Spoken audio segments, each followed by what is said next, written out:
Do you want to retire early? I'm going to lay out 5 strategies that I use to be able to accomplish this. So at the age of 58, I just retired from my chiropractic practice. The first thing is you got to save consistently, really from a young age. We started putting money in our, well, it started with an IRA, then it became a simple. But if you have a 401k, there's a pension plan that you're part of, just start doing it and don't draw down, don't buy a boat, don't do anything like that. Let it stay, knowing that that is going to become your retirement. You're going to use that at the end when you need it, okay? Another thing that I did was I bought the building that my practice was in. For 11 years, I rented, but then my landlord jacked my rent up $1,000 a month, and I said, forget this. So that's when I went and bought a building. And since I was in practice for 35 years, the first 11 I rented, but then from then on, I've been practicing in the building that I own. So you become the tenant of your own building, which is kind of a cool thing, because now, as I'm closing my practice, I can then sell my building, and that will be assets that we'll use to help fund my retirement.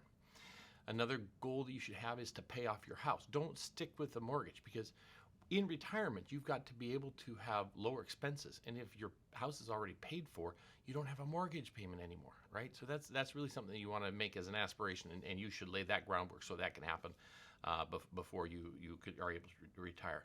Another thing is eliminate all debt.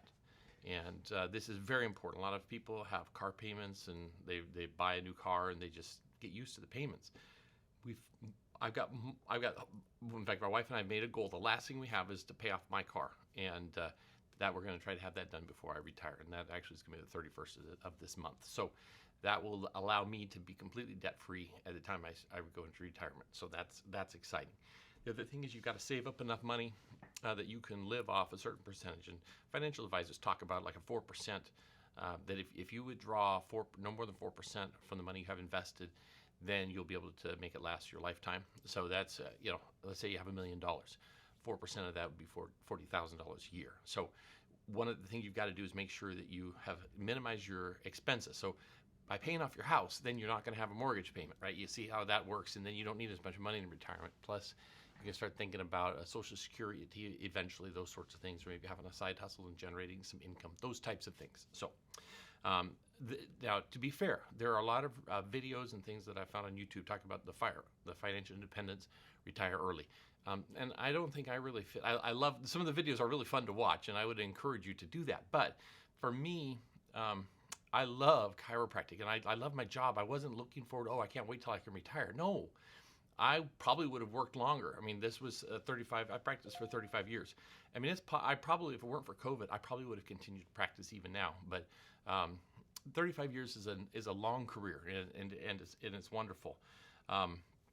But when I look at those things, I never identified with the idea, I can't wait till I can retire. I'm 22 years old, so I'm going to scrimp and save so much that I can retire when I'm 35 or 40. That never was very interesting to me, because I wanted to be a chiropractor. So, and that is something, do you love your job, or do you hate your job? And for those of us who love our jobs, the idea of retirement really isn't as attractive as it might be to someone else. But because chiropractic for me is both my purpose and my passion. So click and subscribe if you like this journey, and I would just encourage you to come along on this My Retirement Quest with me. And it's going to buckle your seats. It's going to be fun.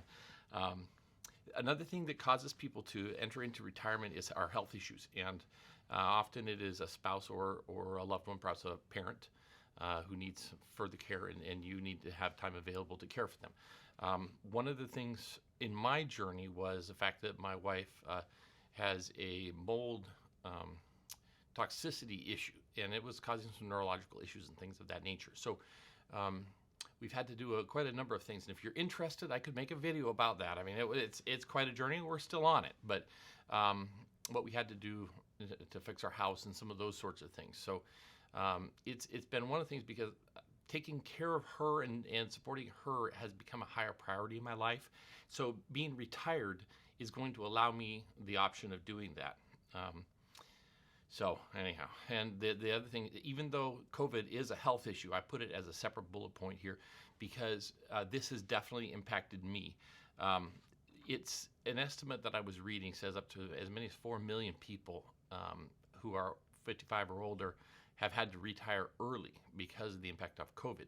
And I would go ahead and put this decision to a large extent on the COVID, and it's because of all the things I was having to do in my practice to make it safe for my patients and me to interact on that level. In chiropractic, it's really difficult to have social distancing, right? Because I have to put my hands on people, I adjust them, and so all the masks and the cleaning and all that sort of stuff, and the plexiglass, all the separations that we had to do to keep people apart, really, we're really so far from what I'd strive to make a community of patients that we could visit and talk and engage with each other. But this really put a kibosh on that. So anyhow, so going to work wasn't as much fun. Another thing, if you're interested, is if you have a supportive spouse, it is so helpful. And I will tell you, really, it was my wife's idea for me to go ahead and just retire now. And I think she could tell my frustration levels were quite high. And the longer this lockdown was going, the more frustrated I was becoming going to work. I was having more frustrations than enjoyment at that point. My hands were giving me problems. My lips were chapping. I didn't like how I felt. And so I'd get home at work and I'm pretty irritated.